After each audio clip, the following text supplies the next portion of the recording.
learn the processes and get going before you take on any kind of debt if you really have to. All right, welcome back to the podcast. We have a very exciting episode today where we have a powerhouse family selling team, Diana, Kinsey, and Ashley Malfitano. I hope I'm saying your guys' names correctly there, but I'm really excited. Ashley and Diana have been selling on Amazon for a long time and even longer on eBay. Actually started in 1999 when I'm trying to think. I was about 7 years old in 1999, I believe, and you guys have been selling for almost as long as I've been, walking around. And you quickly became a top 100 seller on eBay. Is that right? A top 100 seller? Yeah, actually, we did. It was kind of crazy back in the days of eBay where they would fly us out to California, wine and dine you, put you up in hotels, asking you what you want the future of eBay to be. Wow. That's impressive. So a top 100 seller on eBay. So I'm definitely going to want to unpack that in a few minutes, I believe, and see kind of how that morphed into Amazon. And then when Amazon opened up, you guys actually applied to be third-party sellers, and you reserved your eBay name. But it sounds like you didn't jump right into Amazon, right? Maybe we can talk about that in a few minutes. How you looked at it. Because I feel like a lot of sellers have gone through this. We're close friends with Dan Wentworth. We've talked about him often, and I believe Dan did something similar. Andy, you could probably unpack that. But Dan was also big into eBay, saw Amazon, but then kind of passed over the opportunity. And there's probably a lesson there that we can talk about in a few minutes, where we talk about how do we spot the right trends and make sure that as e-commerce sellers, we're looking at the future of Amazon and selling online in general. In 2008, you guys actually grew your business when the rest of the country was kind of going through a crazy time. So I think that's also something notable, since the world right now is kind of talking about the impending potential recession, or, the craziness going on. So you kind of, against odds, did successfully navigate that in the past. So I'm interested to hear maybe, what that might look like in the future. And then Ashley, in 2012, you came on full time. And by 2013, you were doing 1.5 million in sales with Amazon, Walmart, in your storefront. And then you've been selling now for 10 years as 7-figure plus sellers. And then recently, you guys have, and I don't know how recently, you can walk us through the timeline in a little bit, but you've really gone a little bit more aggressive on your private label brand, Kinsey Ray. And I'm really interested to hear about that. Obviously, Andy and I are all the time working on our brand, and we checked out your website. It looks amazing. We're going to ask you guys for help probably on our website in the future, or some context. And so I'm really just interested to hear, because to hear your story, it looks like you guys actually have some retail maybe involved with that. And so just all over the place, have your hands kind of in all things retail and e-commerce. So really, really excited to unpack this. And I just want to start with you, Diana. Maybe you could just give us a little bit of a background on how you got started on eBay and e-commerce in general. What was your job? Because back in '99, Andy talks about this a lot. Even when he started selling on Amazon, nobody did this, right? And if you told someone you sold on eBay or sold online, they kind of looked at you a little bit crazy.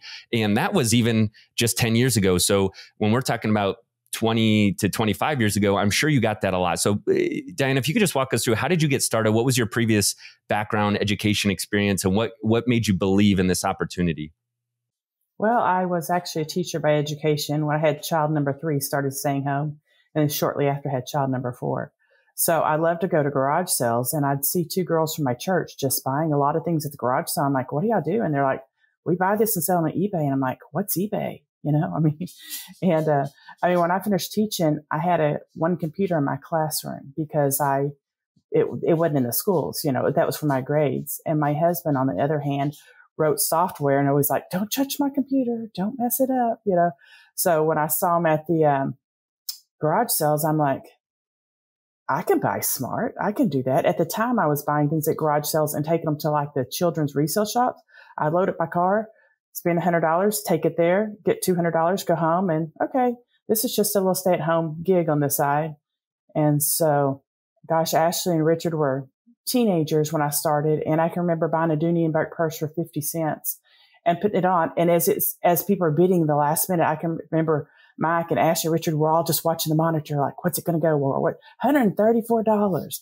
That was a lot of money. I mean, I was a stay-at-home mom, to one purse at the garage sale. So my girlfriend and I kind of called eBay our slot machine. We would just go to the garage sales and just see what was worth something to somebody, So those were fun days. I mean, really, I enjoyed selling at eBay. I enjoyed the hunt, and we had a lot of fun doing it. But within 3 months after starting it, I would walk the girls in an indoor mall, and all these people would be outside this finish line, crowded out. And I'm like, why are these people here every morning? I have a double stroller. So one morning I braved it and I walked inside this finish line, and they sold all their Nike Dry Fit and Adidas Climalite when they get it in 3 for $10. So I pushed my stroller in and picked up some stuff. I went home and I put it in a bundle of 3 items. And so I listed like $24.99 on eBay. Not really, this is 20 something years ago. And it sold as soon as I listed it. So within a month, I was buying as much as I could possibly load up on that stroller, and then getting somebody to watch the girls, and hired my first employee and started listing just Nike Dry Fit and Adidas Climalite in bundles of 3. And 70% of them went out of country at that time. I mean, it went to Australia, to Europe. I mean, it just grew just like that. And this lady was actually from Canada. So I just she couldn't get a job. So I hired her. She listed from home. And so that was a first, within 3 months after starting garage sales, I'm like, this is something to be doing. And my husband didn't really want me working. So in the middle of the night, I'd get up in the middle of the night and I'd make listings and do things. And at the end of the first year, I go, I think I have a problem. He goes, well, I think I need to pay taxes. He goes, why? And I go, I have this account and I have like $100,000 in it, and I'm not sure what I'm going to do from here. And he's like, yeah, what are you doing? So that was a start. There's so much to unpack there. And I knew this would happen with interviewing you two, because you have so much experience and, so many questions, but I just want to address something there, because, the point of what we're trying to do here is just help sellers that are new to potentially wanting to start selling online, or, trying to see how they can get to be $1 million seller. But I just want to ask, like, when you saw those other people selling on eBay, I mean, there was nobody else to really help hold your hand getting started, and there was no community around selling online. So how did you figure it out in the beginning? Was it just you digging in and doing a lot of research? There had to be kind of just a willingness to figure stuff out and mess up along the way, right? Oh yeah. I remember going to Best Buy and buying a camera for like $80 and taking 20 pictures to get one decent picture, right? I mean, these are cheap digital cameras. They were terrible, and my son helped me a lot with that part of it. He did. I was not technical. I'm still not technical, and so that was a little bit of a challenge. And my friend from church, she came over and she showed me how to do it. And and I always saw good deals. I mean, I was always pretty, I won't say smart managing money, but frugal, right? And to the point that my husband ended up quitting his corporate America job to come on board to write some software to help me to try to get it on faster, to do things better. And he became the house dad. And we had our warehouse where we're at in that complex, 3 different ones for 19 years now. And so he stayed home for 4 years and helped on the backside of the home life and just the software. And he was hoping to sell the software, and it changed so fast. eBay changed so fast. In those days, you could go on Walgreens.com. They weren't live. None of these places had .coms. And I'd see a thing, buy any 20 items from Walgreens and get it shipped to you for free on .com. So I did that multiple times a day, different ones, just like, oh, wow, today so-and-so has $15. I'm ordering all toothbrushes or Band-Aids. I mean, it became a sport for me because nobody knew about the .coms. They didn't understand the .coms. Yeah. So you were navigating, literally the forefront of the .com era and these websites like Walgreens first coming on. And it's interesting when I read books now, like Good to Great, that are kind of talking about these areas. I mean, you saw it firsthand in some of these websites trying to figure it out, and some did really well, like Amazon, obviously, and some crashed and burned horribly because they didn't do it correctly. And you probably saw that and helped. Some of it probably you helped you arbitrage their failures of not doing it correctly, like Walgreens there. So, I mean, that's interesting, Andy. I feel like as I listen to Diana there's a lot of parallels with how you started selling on Amazon. Not exactly the same, and you obviously were later, but it kind of started with just someone telling you about it, right? And maybe talk about that and ask Dana, what that was like as she heard it from someone else. And I know your neighbor was kind of the one who gave you that initial message of selling online. Yeah, so it's interesting hearing you say that. Mine was very similar. Next door neighbor, was telling me about it. Sounded a little too good to be true. And then she's actually the one that helped me kind of learn the ropes, as I started to sell. And, so I guess my question for you is, when did the light bulb go off? I know that you said that your husband left his corporate job. When did the light bulb go off? Like, oh my goodness, like this is more than just a hobby or making extra money. Like this is a full-time, income. Right. It went off pretty quick. I mean, like I said, within 3 months of starting garage sales, I hired my first employee. And then from there, I hired 2 more stay-at-home moms that were homeschooling. My kids, older 2, would take tubs of stuff to their house and they would list it. And then I'd bring it back to my house and we'd ship it out of my house. And I hired someone to come.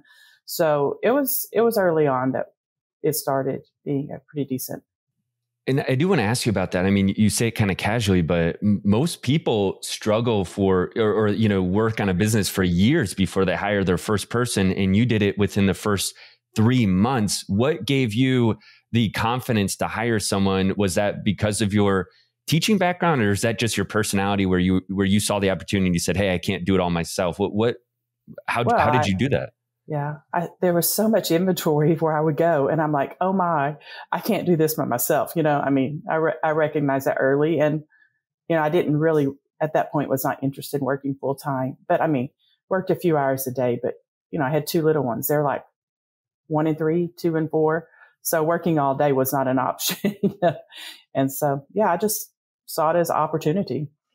It's her personality, though. I think her dad was an entrepreneur, her brother and sister are entrepreneur, like that entrepreneurial mindset. And so like she definitely also, I have to brag on my mom, like she is the human calculator. And so she can calculate just numbers in her head, like constantly can tell you the profit and things.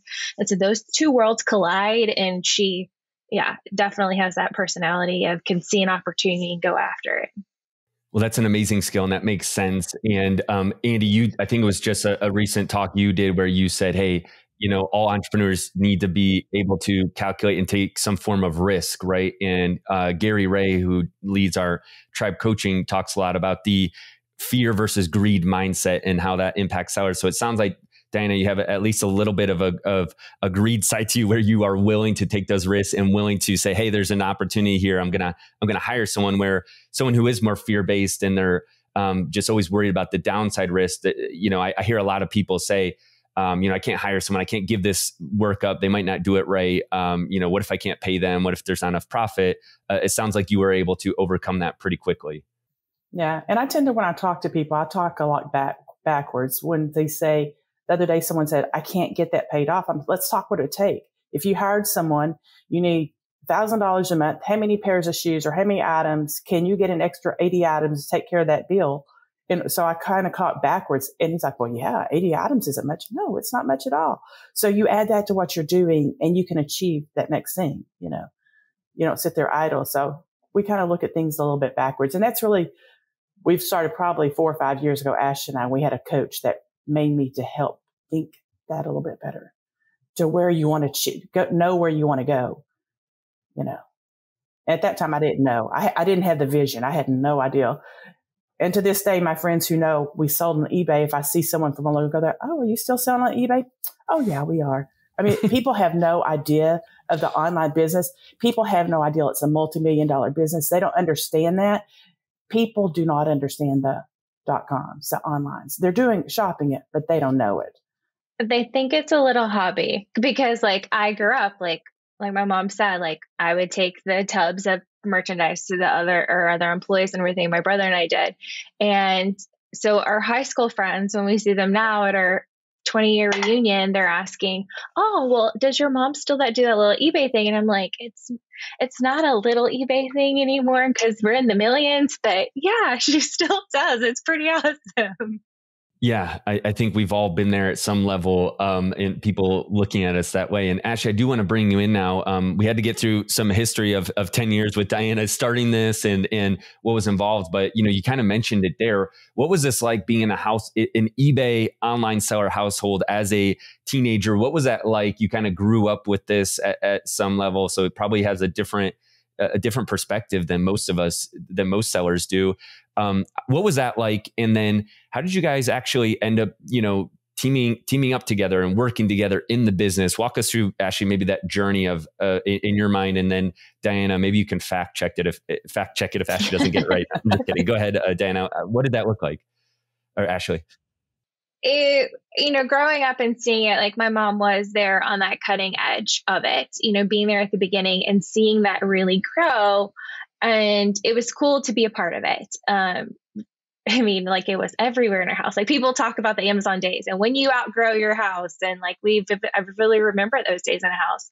But I definitely saw that was something cool. Like there was an opportunity there. And so I actually went on to get my degree in merchandising. And so in school, I was one of the few kids, because like my mom was talking about at the time, no one was really talking about e-commerce. People didn't have e-commerce websites when I was in college. They were just starting to get it. And so went on to college, we were starting to talk about what does e-commerce look like. And no professors were really understanding it. So my mom, like my professor did ask me in school, well, your mom has an online business. Like, what's the insight into this?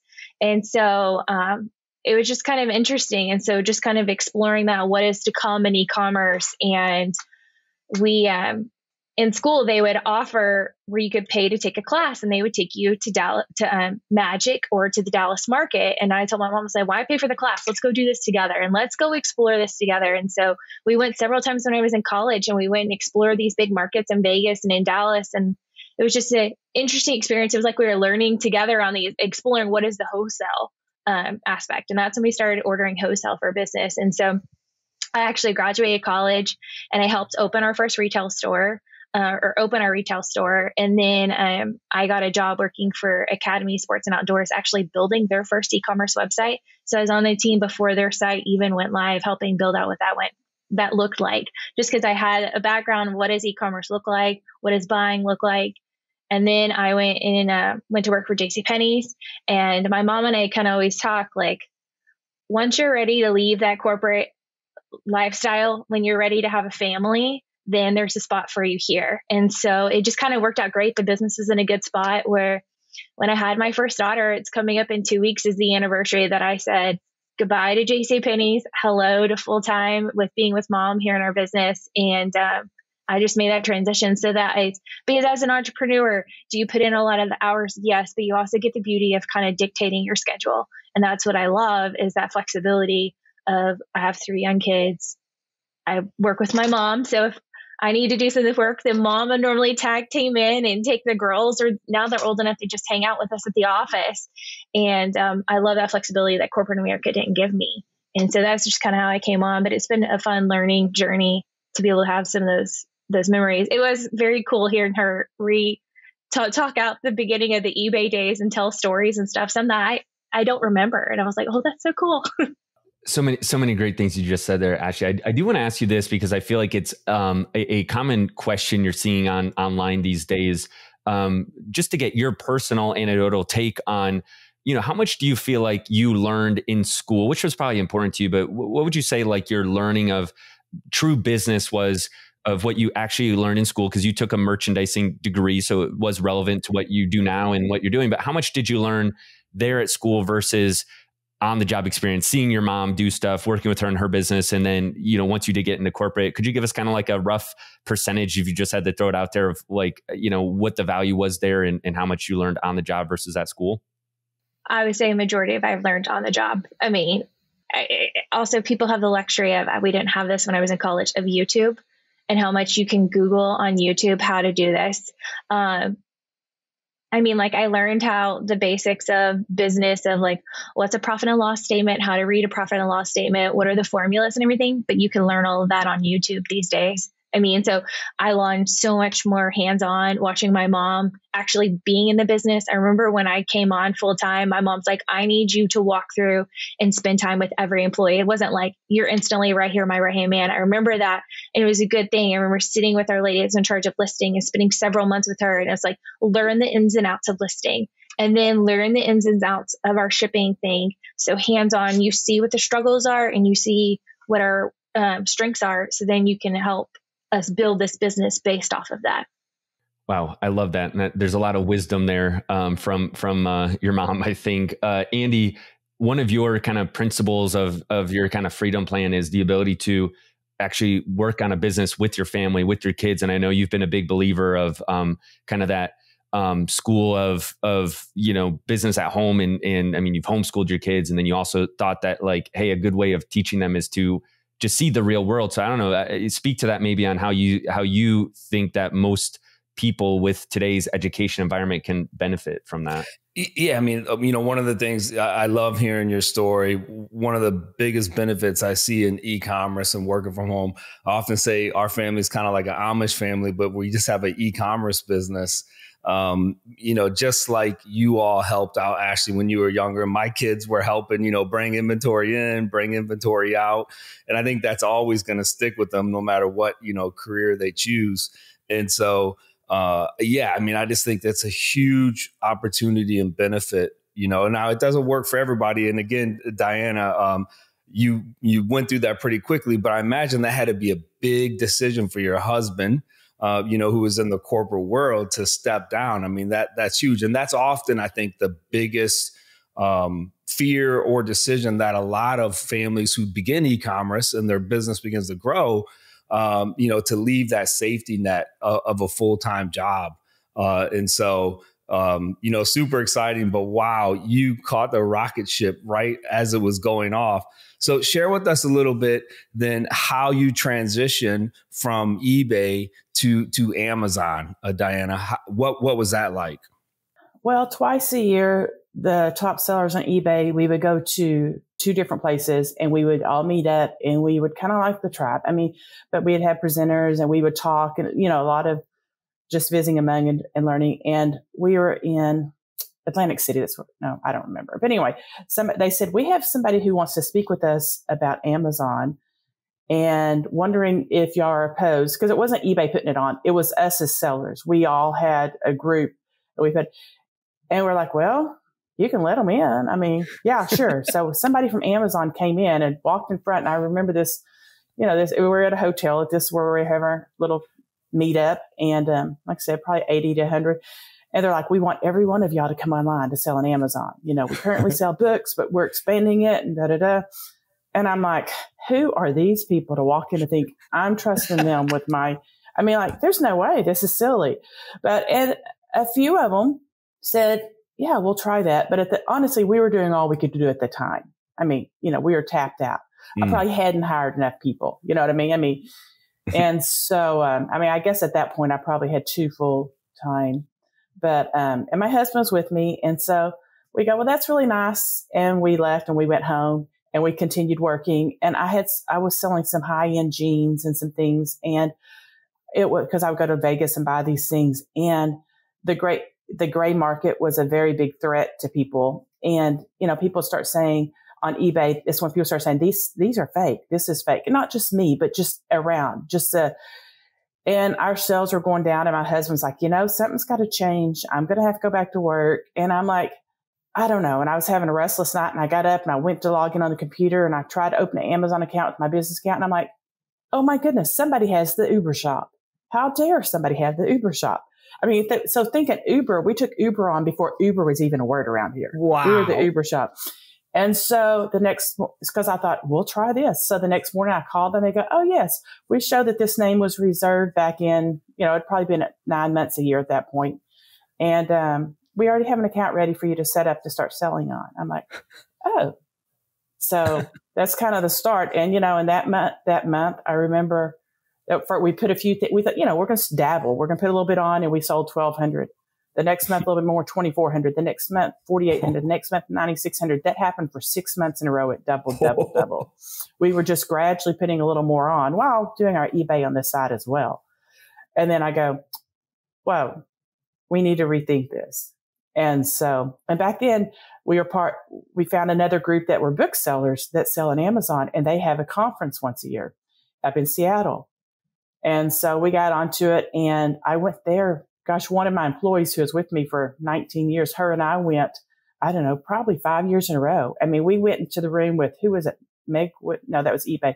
Jeff was there at one point. I can't remember who. I mean, we had lunch at the Amazon warehouse. I mean, like, wow. We would have this little conference, and then Amazon would send a bus, and we'd get on the bus, and we'd go spend the day at Amazon and have lunch with the people there. And we have breakout sessions, and there were only like 8 to 10 of us that weren't booksellers.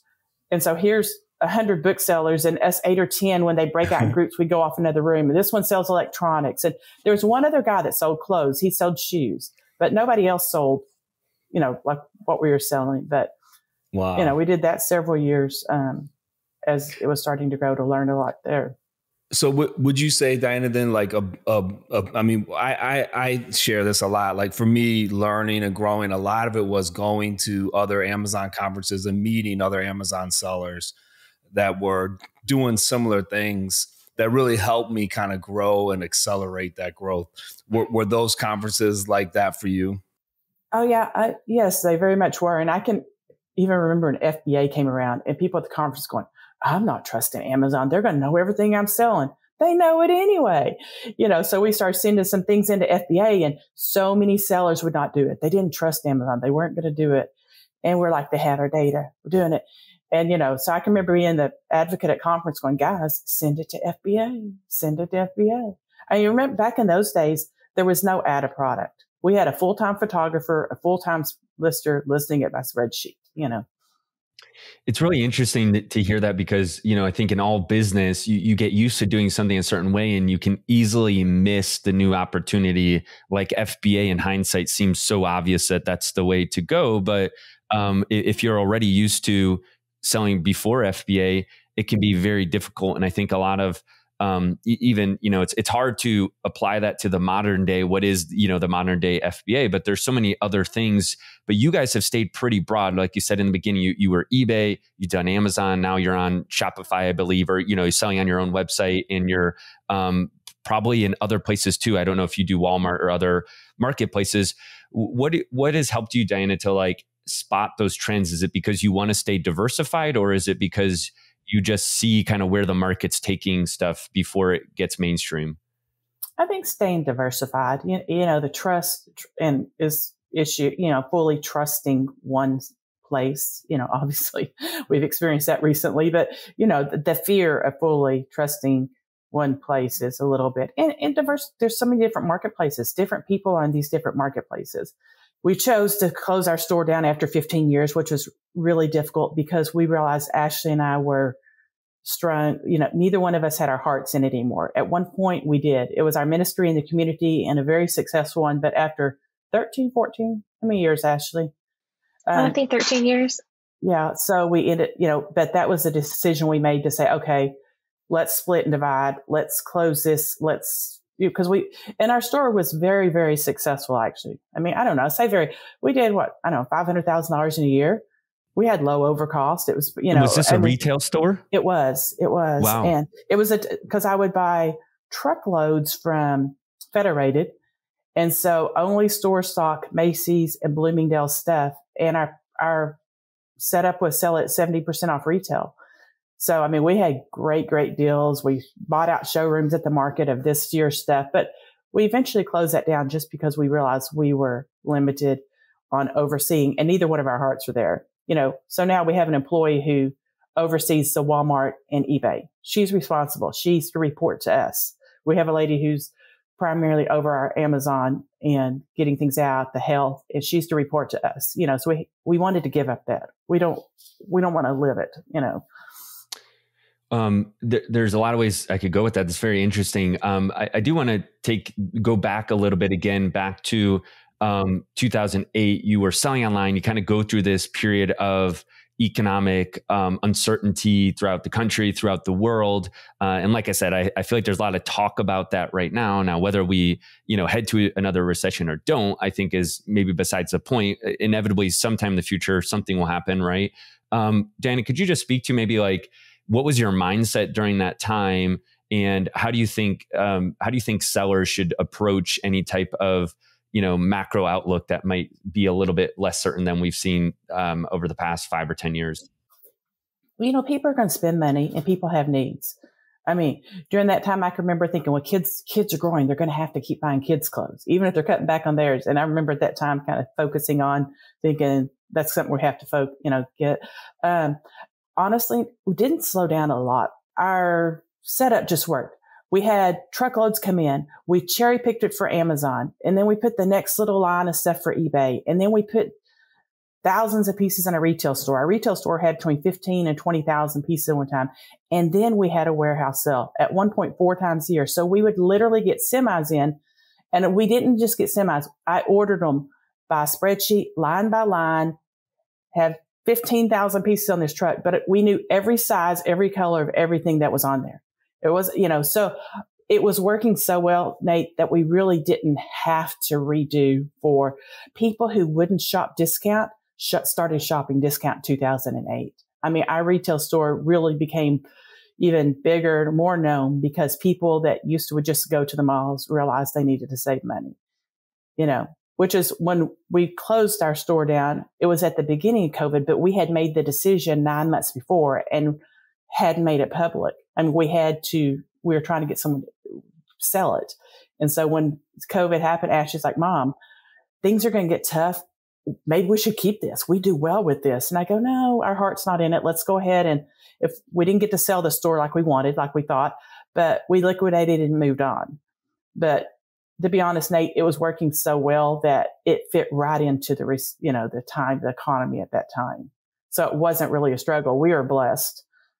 We'd opened the store in 2008. So it opened right as that was all hitting. And it's like she said, people will shift in economic groups during a recession. And so there was a perfect opportunity. People are looking for deals. And also, like she said, the certain categories, like kids will still look for good deals and everything. And also why it worked for us as well is that, the warehouse sales, it really opened our eyes to seeing people. We do these warehouse sales 2 to 4 times a year. And stuff would be so inexpensive. I hate to say cheap because these were designer clothes that would be, and we would just, this is why it was such a ministry for us, is that families would come in and we would see them during this time period and they would say, I just got Christmas for my family of 15. Like I was able to actually get Christmas. And just walking, I remember this one customer we had walking back into our store and she's like, we haven't had any money, but my husband said, go, because you can finally buy enough clothes for the kids and they need this and you can afford it. And she was able to get shoes and clothes and undergarments that the kids needed and stay within our budget. And so that's why it became such a ministry for us, is that we built all those connections with our customers,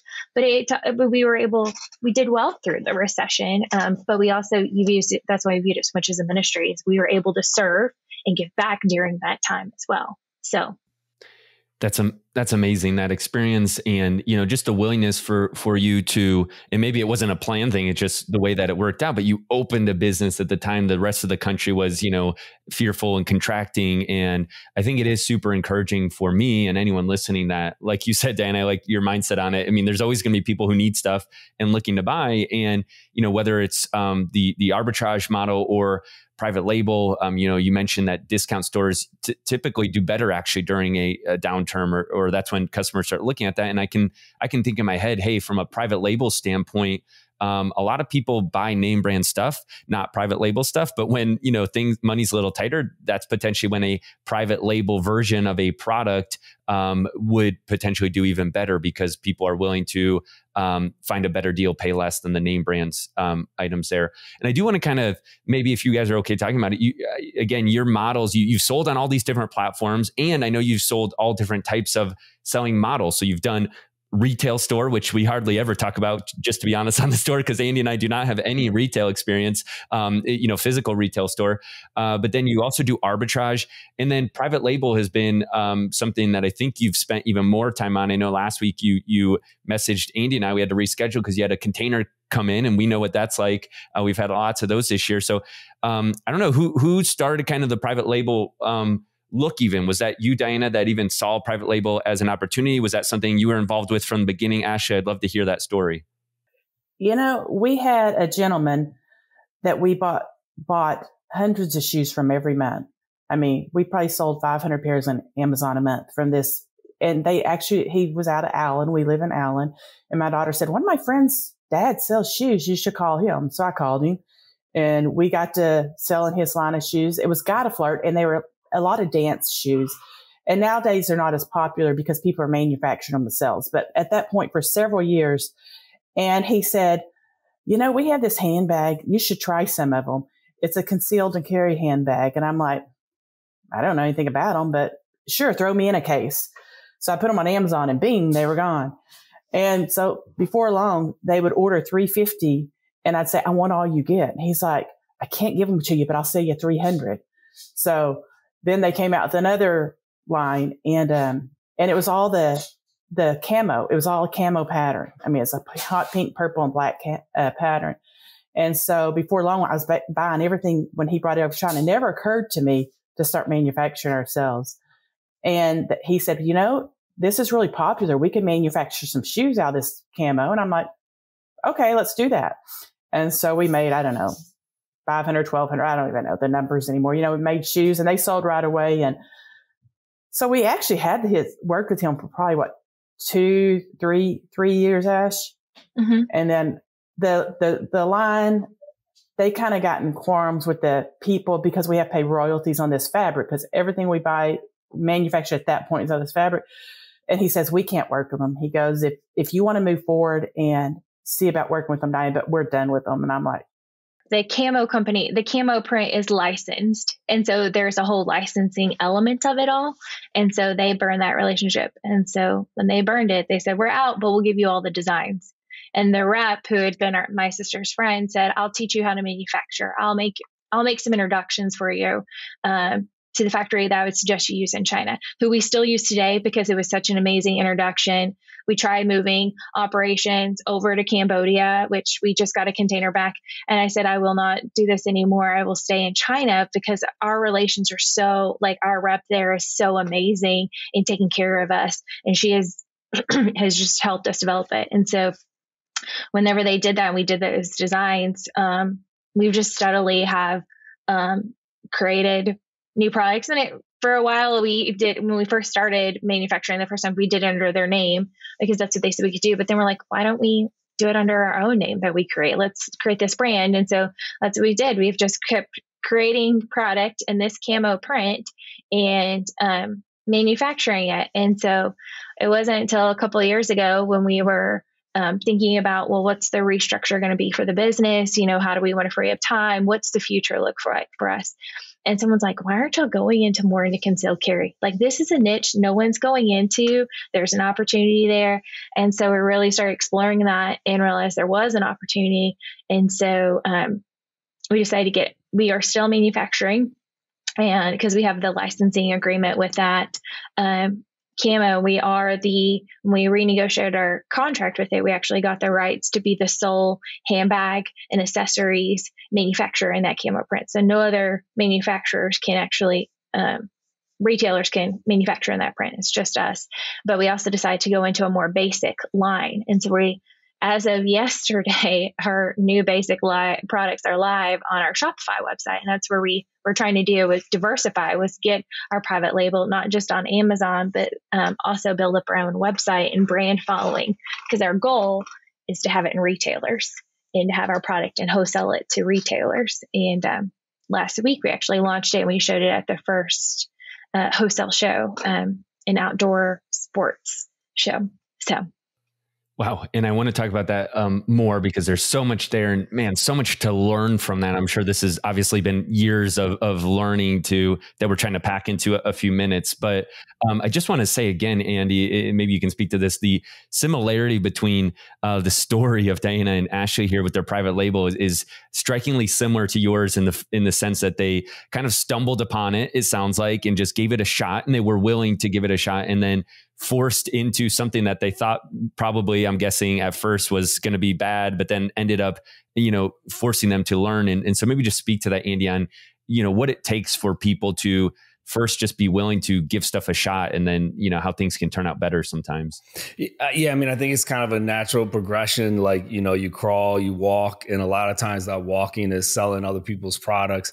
And then for whatever reason, similar to me, when I had my baby brand, the manufacturer just told me I can't sell it anymore. So I had to figure it out.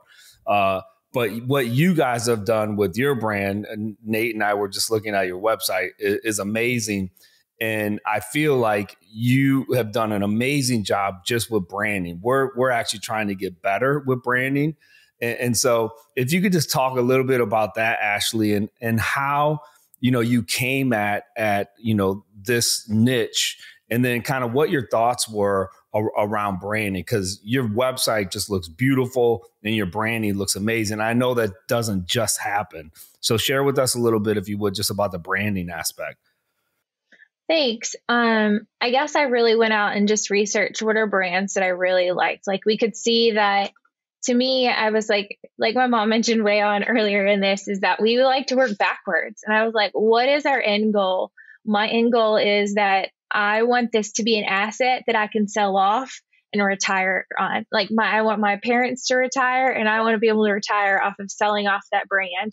And so what is that going to have to look like to someone in order to sell it off? And so then I was like, well, what are some really great brands out there that have done a great job with marketing, and what have they done? And so I remember Yeti. Do you remember Yeti cups when they came out? And they were such a big deal at Academy Sports and Outdoors. There's a big sports retailer here in Texas. And I just remember it was like, they were hot and they would sell so quickly, and they just had their marketing and their branding. And so I was like, it wasn't something overly complicated. It was just kind of simple and precise, but it was always on brand.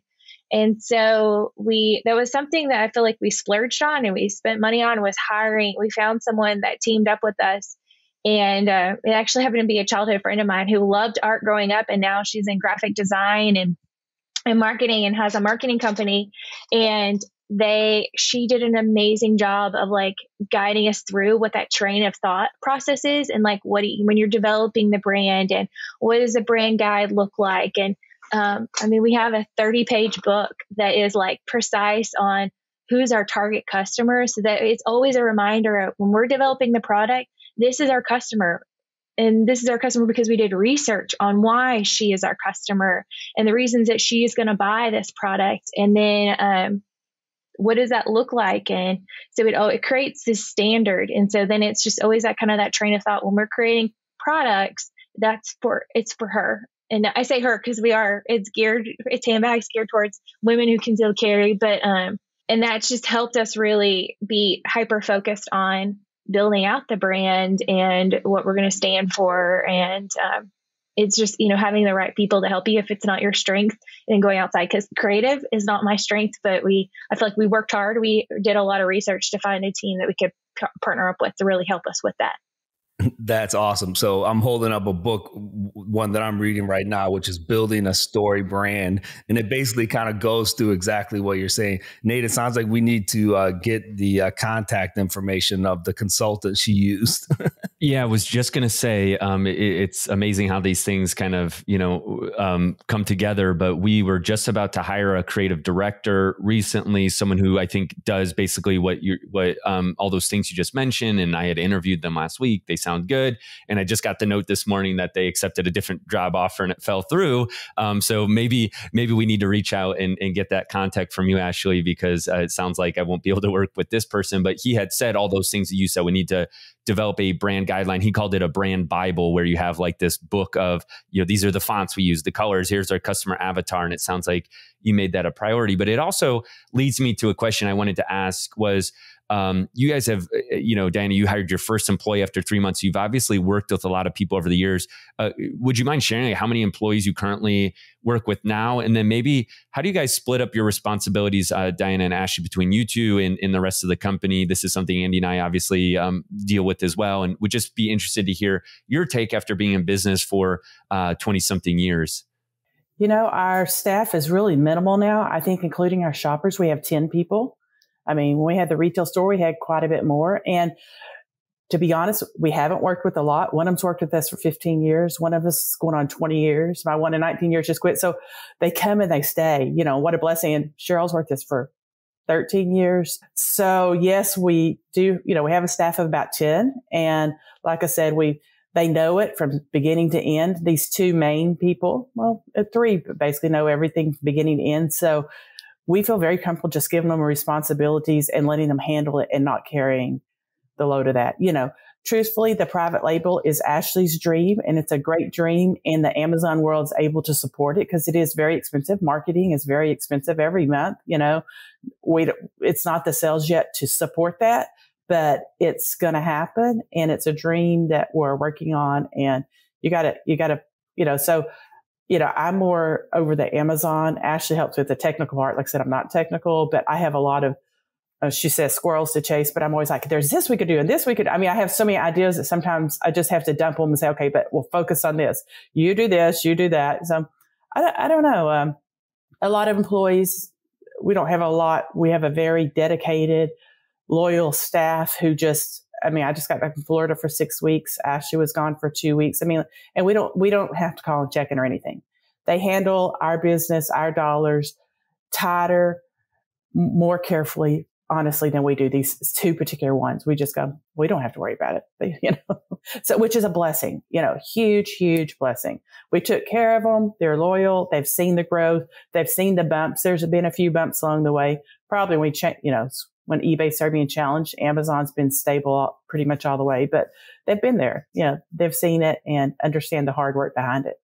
Yeah, that's super interesting to hear. And that doesn't just happen by accident, obviously, to just have people stay with you that long. It's hard to manage people, as Andy and I, have figured out, but it does sound like, Diana, you fit that more kind of classic visionary role where you're coming up with the ideas and you're seeing the future. And Ashley, if I'm just guessing, you're a little bit more systematized in our, play the role that I play probably in our business a little bit more as far as trying to get a little bit more structure going and stay focused. So I'm sure you benefit from that partnership there and drawing on the strengths. And I think anyone who's looking at going into business or start selling on Amazon or looking to scale, you just have to recognize that in yourself. Like, what are your strengths and weaknesses, and who do you need to hire or partner with to complement that skill set? And I'm sure that's something that you've seen over the long term. And I do want to hit a recent, you mentioned that eBay was, there was some challenging times there. I'm sure the last couple of years probably weren't easy, or maybe they were,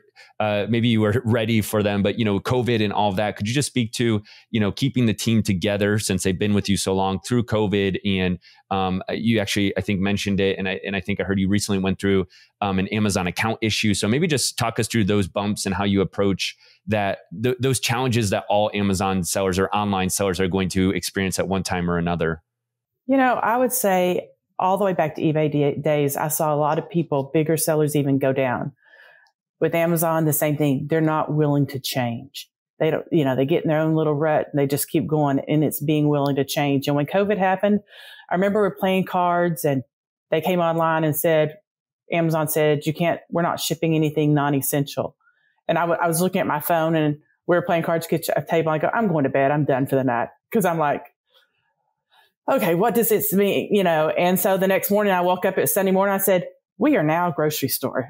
That's it. We are essential, and I'm like, how can we get by with driving around? In Dallas, we have plenty of Walmarts and Costco and Sam's, and my daughter who goes to law school was home. And I said, Marissa, I don't know if I'll be able to pay the employees and what's going to happen, but will you help me? And, Ashley has 3 kids. We didn't know what COVID was. And she has a couple that had breathing issues and things. And we wanted to protect them. They need to be home. At the beginning, we had to err on the side of caution. We didn't want to be around them if we're out, because none of us really knew. So my daughter and I literally would work 12 hours a day. And one of the employees would come in whenever we weren't there, or come in at like 4 a.m. until 8 because she didn't want to be around anyone. But we literally grew to be a grocery store in a week to shipping 200 to 300 orders out a day that were making $2 to $5 to $6. I mean, we're in the store finding out what's in demand, right?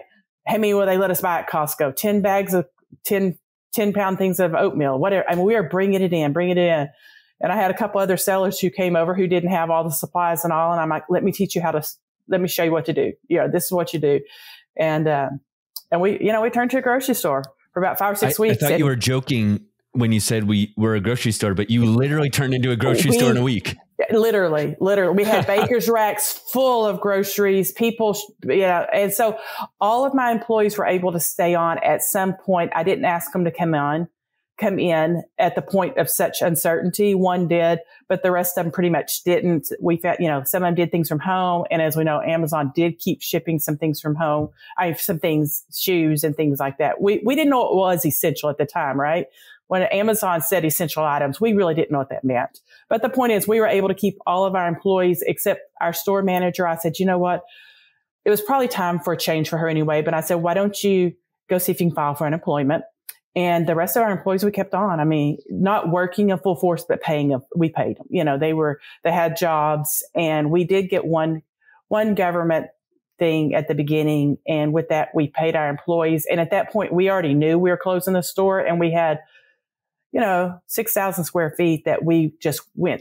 The time when they were working was spent going through inventory and liquidating it. And so we kept them all busy, busy either on the clock or from home working. And so COVID became a blessing in the fact that we were able to go ahead and work through our thing. And our customers, our retail store kept saying, we're so sorry you're closing because of COVID. We're saying, actually, we're not. We wanted people to know it wasn't because of COVID. We didn't want to use that as a crutch. It wasn't. It was decided 9 months before COVID.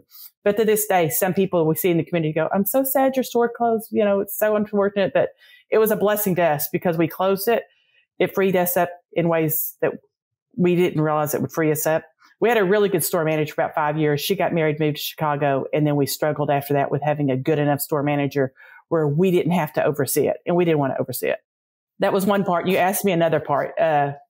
Yeah, I'm trying to remember as well, but I just love that entrepreneurial spirit where, in a week you can turn on a dime and you can, there's no failing at that. Like no matter what happens, you're just going to decide to keep working hard. And that's the other side. You definitely buckled down, it sounds like, and did what you need to, but you're willing to not just give up and say, oh no, it's not fair, but you really just changed on a dime and said, and did what you needed to. So I love that because I think anyone who's going to be successful selling online, starting Amazon, you have to have a piece of you that's going to be like that things are going to change and you just have to do what it takes to keep going. Well, for those who have been selling for a while and say, but I'm not making anything, stop. What do you need to do to make it? Don't keep doing what you're doing. You've got to change it. You've got to make it work, And the other part I know you asked when we were suspended from Amazon, that was like, whoa. But again, we are blessed. We have fellow Amazonians in our area. Every day we see one or two in our warehouse. Our warehouse is very open. I buy pallets of boxes from Uline. They just come and get them from me because a lot of them are smaller. They don't need thousands like we get. So they'll just come in. But we have a lot of people in and out. So honestly, we said, hey, do you want a buyer this week? You want a buyer? So all of our buyers kept buying the whole time. Then our preppers prepped all that stuff. So even we were suspended, all of our employees were able to stay working without a problem. And that's such a blessing. We have such a strong community in Dallas. And, and we do help them when we see what they're, I see what they're doing. That's not working. Well, let's look at this. What can you do to make it work? So when they're in and out, we don't feel threatened. If they go and get the same thing we have, we're okay. There's a lot of opportunities out there. The sky's really the limit. You just got to stop and redirect yourself sometimes. Well, I was just say we took it as an opportunity in July when we got shut down on Amazon to grow our eBay and Walmart. We had talked about it for a long time. We do a big FBM business, and we've always kept our inventories separate. Well, it was a perfect opportunity. Let's sync them up, and they'll be ready to go for Q4 because there is a strong, Q4 is we ship tons because we can ship quick. And we're like, okay, now we're ready for Q4. And we got this done. And I don't know if we would have gotten it done before then. By syncing up those inventories and selling what was listed on, well, we couldn't be listing on Amazon at the moment. It was selling on Walmart and eBay. So just being versatile. Your guys' mindset's amazing. I hope people aren't missing that when we talk about COVID, Diana says it's a blessing. And then when we talk about their Amazon account shut down, Ashley's saying it was an opportunity, right? So that mindset, there's no wrong that can be, I love that. And you also mentioned community. And I did want to ask this, Diana, you guys have been in the Amazon seller tribe, I believe for, a couple years now or a little while. And I just want to speak to that for Andy and I. Andy, you already mentioned community's been huge. One of the reasons we started the Amazon Seller Tribe with Gay Lisby is because back when we did start selling Amazon, there just wasn't a lot of people talking about it. And when you were on eBay, we already talked about, there was really nobody talking about how to do this, at least at a professionalized level. Could you just maybe speak to why did you join the Amazon Seller Tribe and just any benefits that you've gained from that community, even though you have been such experienced sellers? I would maybe initially be like, what could you really gain from a group like this, being so experienced yourselves? Has there been anything that has stood out to you? We've been part of other groups and I've gone to conferences, and everywhere I go, I felt like everybody's asking me questions, and I didn't feel like there was people that we could really talk and grow with, not being arrogant. But the point is, we would go and give, and that's great. But there was, I'd say, oh, I think they're a big seller. Let me go try. I just try and find somebody I could relate to, that I could talk to, because people don't understand it. They don't understand the talk. They don't understand the processes. And so somebody had mentioned tribe, and I'm like, okay, well, let's try tribe. And, there is something to learn. Even the newer sellers, it's kind of like having a new doctor. They have new thoughts in their mind. Come on. And so there's always something to learn, even from the new guys. But mainly, it's really nice also to talk to people that are larger, which is wonderful. Just those one-on-one conversations, that networking is huge. Just talking, just one little thing, we can walk away and we can change. And yes, we're successful, but that one little change may save us 10 hours a week. So it's just these silly little things that we don't realize we're doing. And we go, oh, even the other day on the returns video, we go, oh yeah, let's think about that. And it's not on every one of them. I'll be honest. A lot of it we know, and we have our own way of doing it, but there's enough to change no matter who you are, what you are. We all have things that need changed, and it may be something small, but that small could be a lot of time, a lot of money.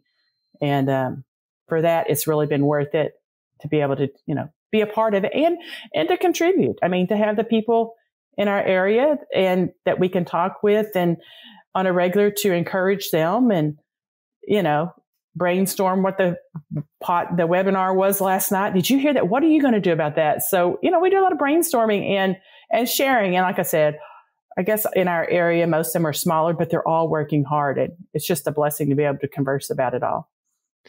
Yeah, we often, talk about that the tribe's so great in our opinion and, biased opinion, because there is over 100 people doing $1 million or more. And then there's a lot of new people, and you do get that wide breadth. And, you made a good point. It's interesting now at the size of our business, us personally, just speaking, one idea can really make a huge difference. It doesn't have to be like, and we already have a good formula, so we don't need to like reinvent the wheel by any means, but one little idea. And, I read a lot of books, and it's not because I'm trying to always come up with a whole new grandmaster plan. It's just one takeaway from, the business structure even, or how to properly hire someone that can really make a huge difference. And it sounds like that's kind of where you're at with getting value from the tribe, just looking for those one or two little nuggets that can really help take you to a more efficient level, since being just a little bit more efficient when you're doing millions or selling thousands of items can really pay off a lot.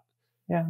Well, I did want to ask this, if you guys, and I know this is hard to say maybe on the spot, if you are talking to new sellers, which it sounds like you do talk to a lot of sellers at every level and new, and I'm sure you have people ask you still all the time, how do I get started? Or what's the best way to get started? What would your advice be heading into 2023 for anyone who's looking to sell on Amazon as get started or become $1 million seller? Would you have a piece of advice being in the game this long? I have someone who wants to start an account, and I'm like, open an account now. And because now then it takes time to get the momentum. Even if you don't think you want it till 2023, let's say that, open an account, get a few, so you can start getting your brands just slowly. Don't jump into it unless you have the cash sitting there, So I'd recommend opening, because the age with Amazon matters with getting ungated, because I would hate to be it now, having to get ungated and all those brands like people have to, but you need to start now. And, I'm very much an approach not to go over your head. Don't take on debt to start with. Learn the processes and get going before you take on any kind of debt if you really have to, because you take away your margins. When you're taking away debt, when you're running up your debt, you're taking away the margins of what you could be making. And that's really what hurts people so often. And I understand people say, I can't do it debt free. Well, do what you can do. Just get it started. Honestly, when I started eBay, I didn't have extra money. We had 2 teenagers. We have 2 toddlers. We're living on one income. I quit teaching. I remember the first week it was $20. I said, I'm going to spend $20 to try on eBay. The next week I took that and I $40. Next week it was $80. I literally started that way. And people got to realize they can't be $1 million sellers today. If you want to get where you want to be, you better start where you can manage your back end finances. I think it's really important not to run up a debt. I love those. So get started now, take action, and, be careful with your finances. Do just good, solid principles of getting started. Ashley, I'd love your take on it, since, you maybe look at things just slightly differently, but, or maybe it's the same. Do you have any pieces of advice to a new seller getting started, what your main takeaways would be? I think Diana said it best. Everything, what she said is what I would say. Truthfully, they're almost like principles with us, is that we talk about it on a daily basis. Minute things and details in our business, on the finances and the profit and our items and how we're sourcing. We talk about those things on a very regular basis, just making sure we're always in line. And so that's why I think what she said is just right on. Well, people say, I want to be $1 million for the end of the year. And I'm like, go the reverse approach. What do you want to make this year? You want to make $100,000? Okay, let's start with, people stick these numbers out there and they don't really know what they're really asking for. You know what I mean? Our numbers are probably not as big as some other people's numbers, but I bet our ROI is. I bet our bottom line is, because you can make so much more sometimes by not trying to be that bigger number. So for us, it's managing that bottom number. I don't know if you've ever read AMZProfessional by Josh Hawley. And we read that, and that's when we decided to close the store. It's when we decided to free up our time, our energy, and just getting the right mindset. I like that. It sounds like this is a recurring theme in how you approach your business, Diana, is to start with the reverse of it at the end, whether it's how much do I need to sell this year, or can I afford this employee, or how much profit do I want to take? There's a formula that you're using here that I think is super smart, and most people do not approach it that way. So I think it's a refreshing thought process to think like that. Andy, I'm going to hand it over to you to ask any final questions that you have. We could probably talk to Diana and Ashley all day, and we appreciate your time so much, because I probably would have a hard time finding a topic that you do not know something about or have experienced firsthand over so long. So just so amazing to hear your story. Any last questions we could ask of this power team? No, I think wrapping it up is exactly what she said. The famous phrase, right, is revenue's vanity, profit is sanity, cash is king, and then money in the bank. And I forget what the tagline is, that one. Like, that's truth. And so any business, it doesn't matter if you sell 50,000 a year, but if you got 25,000 in the bank, that's what you want to do, as opposed to $1 million a year and only got 15,000 in the bank. So that's the right way to run business. So just thank you both so much for taking time out of your day. Diana, I know that we've talked with each other at numerous conferences. Every time that we talk, I always enjoy the conversations. And just so thankful, Nate mentioned earlier, Dan Wentworth, for folks like you who have really led the way in selling online. And really for me coming up, gave me encouragement. Like, look, this can be a real business, that you've been in it now for over 20 years. So that's what's exciting to me. And I hope other people that listen, can catch that vision, that look, if you really want to make this a goal, make it a full-time thing, it's absolutely doable. So thanks so much for sharing your story. Yeah, great. It's been fun. Thanks for having us. Yeah, we appreciate your time. It was so good to catch up and to learn more about your story. And we'll talk to you guys soon. Thanks so much. Have a good rest of your day.